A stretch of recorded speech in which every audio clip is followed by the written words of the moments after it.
तबरेज खान राज्य संगठन संपादक ओडिशा प्राथमिक शिक्षक संघ। निश्चित भाव में आज एक खुशीर दिवस कारण राज्यर 84 जन उर्दू शिक्षक जो मैंने उच्च प्राथमिक एवं ब्लॉक ग्रांट हाईस्कल काम करते दीर्घ वर्ष धरी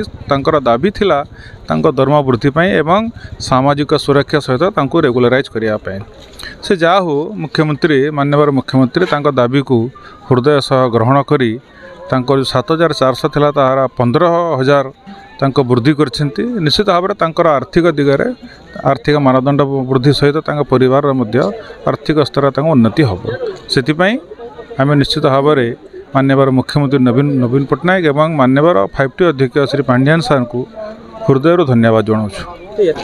ये तो आगुरी कहीदी यह निश्चित भाव में खुशीर मुहूर्त आपण मैंने जानते दीर्घ वर्ष धरी संघर्ष पर जो फल आसे से मुहूर्तटा बहुत खुशीर मुहूर्त से जा हो माननीय मुख्यमंत्री आमर उर्दू शिक्षक मान दाबी ग्रहण कर आमे तांको निश्चित भाव में धन्यवाद अर्पण करुछु।